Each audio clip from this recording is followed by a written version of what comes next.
में शिमला शौकी से मदन ठाकुर नाम के एक व्यक्ति है। और वो मदन ठाकुर जो हैं, जिन्होंने क्या किया कि बाइबल के एक न्यू टेस्टामेंट को लेके लिया और लेकर फाड़ा और उसे कटर में फेंका गया। और कटर में फेंका गया और साथ में धमकी दी गई ईसाइयों को कि तुम यहाँ दिखोगे तो हम उनको छोड़ेंगे नहीं। मतलब और मैं ये कहना चाहता हूँ कि प्रशासन से और अपने सीएम साहब से कि इसे जो उचित कार्रवाई लगती है उसको पूरी कीजिए और उचित से उचित कार्रवाई हो उसको अंदर डाले जाए। नहीं कि चुनाव आते ही मतलब कुछ ना कुछ ऐसा कार्यक्रम अगर कर रहे हैं तो मैं उनको बता देना चाहता हूं कि इस तरह की जो बार बार की जो धर्म के पर भड़काऊ बयानों से ये अब काम नहीं चलेगा, क्योंकि जनता सबको समझती है, जानती है और आगे बढ़ रही है। और यशस्वी प्रधानमंत्री जो है खुद बाइबल का प्रचार करते हैं मन की बात पर। और मुझे बताता है तो मैं नहीं समझता हूँ कि जितने भी सनातनी मेरे दोस्त हैं, मित्र हैं, भाई है, बंधु हैं, वो बहुत अच्छे व्यक्ति हैं और वो मिलनसार रखते हैं। आपको पता है सर्वधर्म सम्मेलन में हम सभी लोग इकट्ठे हुए थे और ऐसे भी। और ये मैं ये बोलता हूँ इसको पॉलिटिकल मुद्दा ना बनाया जाए, ये एक धार्मिक मुद्दा है, इसको लोगों की आस्था को मत भड़काया जाए। ये हिमाचल प्रदेश शिमला से भी एफआईआर हुई है और अलग अलग जगह से हमारे लोगों ने एफआईआर की है और जनता ये कह रही है कि यदि सरकार ये काम नहीं करेगी तो हम फिर सड़कों पर उतरेंगे, शिमला में दिखेंगे। नमस्कार, आप देखें जो मैं एफएनएस टीवी और मैं हूँ आपके साथ नरेश ठाकुर। इन दिनों एक चर्चित मामला है जिसने कई धर्म के लोगों को भड़काया और क्या मामला है जिसमें आपने हाल ही में एक वीडियो को देखी होगी जिसमें बाइबल को फाड़ के गटरों में फेंका जा रहा है। तो उसी के संदर्भ में कई पुलिस थानों में एफआईआर हुई है और कई मामले। तो हमारे साथ कृषि कम्युनिटी के प्रदेश अध्यक्ष और उपाध्यक्ष जुड़े हैं। सबसे पहले आपका हमारे चैनल में स्वागत है। नमस्कार सर। सामर जी, क्या मामला है ये बोला? देखिए जी, आप जानते हैं कि भारत देश एक स्वतंत्र देश है और संवैधानिक देश है और यहाँ पर सभी धर्मों का सम्मान होता है।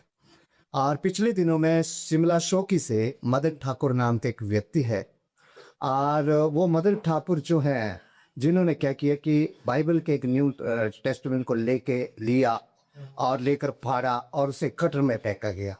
और कटर में फेंका गया और साथ में धमकी दी गई ईसाइयों को कि तुम यहाँ दिखोगे तो हम उनको छोड़ेंगे नहीं, मतलब मार देंगे।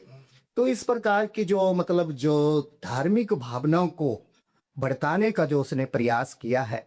और हिमाचल आपको पता ही है एक शांत प्रिय स्टेट है और यहाँ पर सभी लोग रहते हैं बड़े प्यार प्रेम से और बड़े अच्छे अच्छे लोग तो सभी धर्मों के रहते हैं और हमारी सभी से वार्तालाप होती रहती है। लेकिन इसी प्रकार का अगर कोई कार्यक्रम कोई करता है तो वो निंदनीय है। मुझे बहुत ठेस लगी, मेरे समाज को बहुत ठेस लगी है।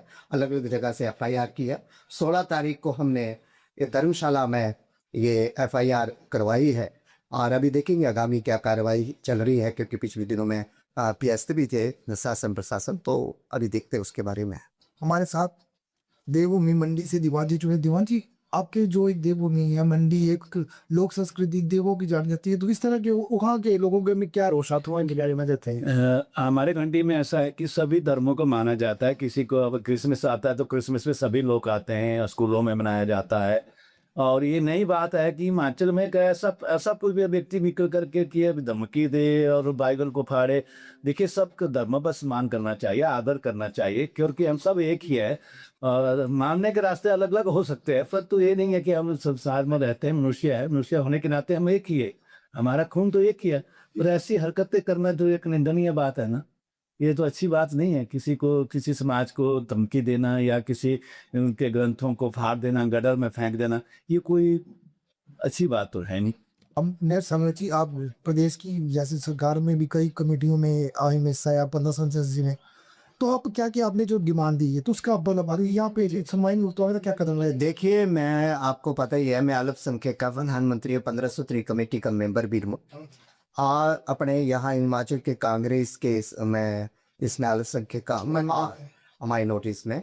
और मैं ये कहना चाहता हूँ कि प्रशासन से और अपने सीएम साहब से कि इसे जो उचित कार्रवाई लगती है उसको पूरी कीजिए और उचित से उचित कार्रवाई हो उसको अंदर डाले जाए। नहीं तो बहुत सारे लोग हमारे पर मतलब रोष प्रकट कर रहे हैं। पंजाब, हरियाणा, चंडीगढ़, दिल्ली तक के लोग यहाँ पर पहुंचेंगे, फिर ये अच्छा नहीं लगेगा कि हिमाचल स्टेट को ऐसी ऐसी प्रॉब्लम्स अब देखना पड़े, शासन प्रशासन परेशान हो। क्योंकि हर एक व्यक्ति को लगाव होता है अपने धर्म से, अपनी आस्था से। अगर कोई उसकी आस्था में या धर्म में ठेस पहुंचाए तो वो खतरनाक साबित होता है। ये मेरे लिए भी और आप लोगों के लिए, पूरे समाज के लिए भी ये बिल्कुल निंदनीय है। मदन ठाकुर को पकड़े और अंदर डाले, इसकी हम मांग करते हैं और उस पर उचित कार्रवाई की जाए। तो सोशल मीडिया में अक्सर देखा जाता है कि इंसान अपनी कुंठा जो है उसमें निकालता है सोशल मीडिया के, जिसकी कई बार होता है होती है घर में सुनवाई नहीं हो रही, वो इस तरह के अंत इशारा करके लोगों को बांधने का प्रयास करता है। तो इसी के बीच में ये रहेगा, कहीं ऐसा तो नहीं है कि आप चुनाव आ रहे तो इसका कोई फायदा लेने की इस तरह की कागज की यादी हो? देखिए, चुनाव आते ही मतलब कुछ ना कुछ ऐसा कार्यक्रम अगर कर रहे हैं तो मैं उनको बता देना चाहता हूं कि इस तरह की जो बार बार की जो धर्म के पर भड़काऊ बयानों से ये अब काम नहीं चलेगा। क्योंकि जनता सबको समझती है, जानती है और आगे बढ़ रही है। और ये यशस्वी प्रधानमंत्री जो है खुद बाइबल का प्रचार करते हैं मन की बात पर। और मुझे बड़े खुशी होती है क्योंकि सभी लोग मिलते हैं क्रिसमस में भी और कई चर्चों में जाते हैं। लेकिन इस प्रकार का जो वो अपने आप को सनातनी बताता है, तो मैं नहीं समझता हूँ कि जितने भी सनातनी मेरे दोस्त हैं, मित्र हैं, भाई है, बंधु हैं, वो बहुत अच्छे व्यक्ति हैं और वो मिलनसार रखते हैं। आपको पता है सर्वधर्म सम्मेलन में हम सभी लोग इकट्ठे हुए थे और ऐसे भी।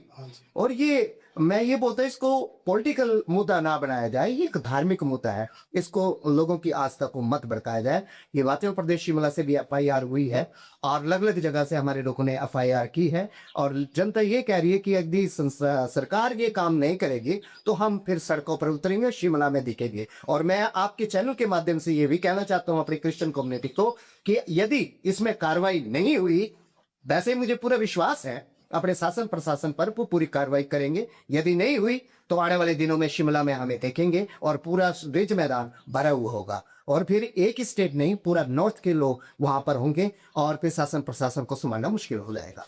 ये थे हमारे साथ हिमाचल प्रदेश क्रिश्चियन कम्युनिटी के पदाधिकारी जिन्होंने बोला कि हिमाचल प्रदेश देवभूमि है और यहाँ पे धर्म के नाम पे लोगों को बांटना बंद हो। साथ ही साथ इनका सबसे बड़ा प्रयास ये है कि मानवता सबसे ऊपर है।